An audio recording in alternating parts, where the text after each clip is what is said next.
అదే RTV app వార్తల్ని క్షణాల్లో చదివే అవకాశం ఉంటుంది. ఒక న్యూస్ పేపర్, ఒక టెలివిజన్ ఛానల్ మీ చేతుల్లో ఎప్పుడు ఉంటాయి. యాక్చువల్గా ఏమైంది అంటే ల్యాండ్ ఇష్యూ వల్ల, ఫ్యామిలీ ఇష్యూ వల్ల జరిగిన ఇష్యూ ఇది. సో ఇది కాస్త ఏమైంది అంటే రిలేషన్లోనే దగ్గర నుంచి స్టార్ట్ అయిపోయి అది పాలిటిక్స్ నుంచి ఉన్న అధికారులు ఇప్పుడు ఆల్రెడీ రూలింగ్ పార్టీలో ఉన్న సపోర్ట్లతో తీసుకొని వాళ్ళు కాస్త ఈయన డెత్కు కారణమైంది.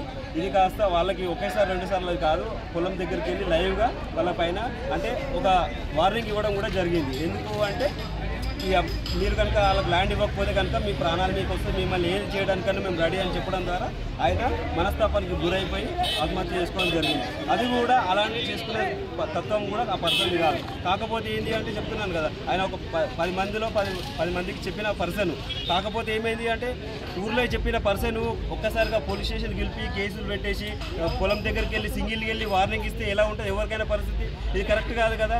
ఎంత పదవిలో ఉన్నంత మాత్రాన పదవిలో ఉన్న చాలా మంది పర్సన్స్ ఉన్నారు. ఆ పర్సన్స్లను యూజ్ చేసుకొని కొంతమంది అది అన్యాయానికి గురికట్టారు. లాస్ట్కి అయితే రియల్ ఎస్టేట్ దందా, ఆ ల్యాండ్ కూడా రియల్ ఎస్టేట్ దందా తీసుకోవడానికి కూడా వాళ్ళు వెనకాడకుండా ఈరోజు ఈ స్థితికి తీసుకొచ్చారు.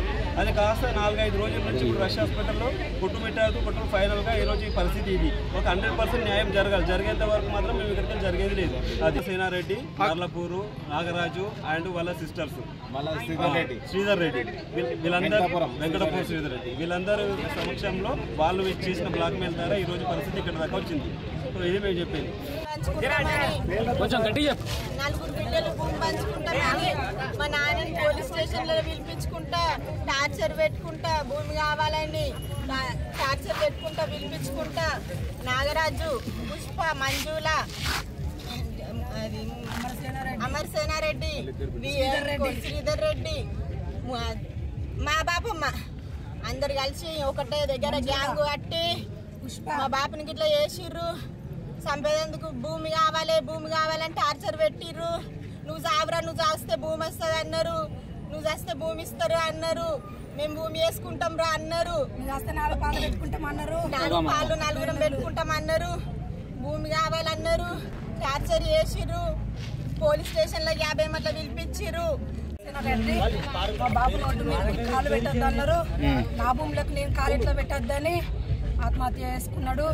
దానికి కారణం నాగరాజు, అమరసేనారెడ్డి, శ్రీధర్ రెడ్డి, మంజుల, నాగరాజు, మా బాపమ్మ పుష్ప వీళ్ళందరి కారణంగా మానసిక మాటలతోటి మా బాపుని టార్చర్ చేసిర్రు. దానికి ఇది ఎన్ని రోజుల నుండి నడుస్తుంది? 4 నెలల నుంచి టార్చర్ చేసిర్రు. 4 నెలల నుంచి వీరసేనారెడ్డి పొలంలోకి అడుగు పెట్టద్దు, పొలంలో గెట్టలకు అడుగు పెట్టద్దు అంటే నా పొలంలోకి నేను ఎట్లా అడుగు పెట్టాను? నాది, నేను ఇచ్చిన పొలం, అది ఏదో దున్నుకొని బతుకుమని ఇచ్చిన నా పొలంలోకి ఎట్లా అడుగు పెట్టద్దు అని టార్చర్ పెట్టిరు. పొలం 4 నెలల నుంచి ఆయన పాలు పెడతా అన్నాడు. ఎవరు? శ్రీధర్ రెడ్డి, అమరసేనారెడ్డి. మరిన్ని వీడియోస్ కోసం ఛానల్ ని సబ్స్క్రైబ్ చేయండి. లేటెస్ట్ అప్డేట్స్ కోసం వాట్సాప్ ఛానల్ ని ఫాలో చేయండి. అండ్ లింక్ డిస్క్రిప్షన్ లో ఉంది.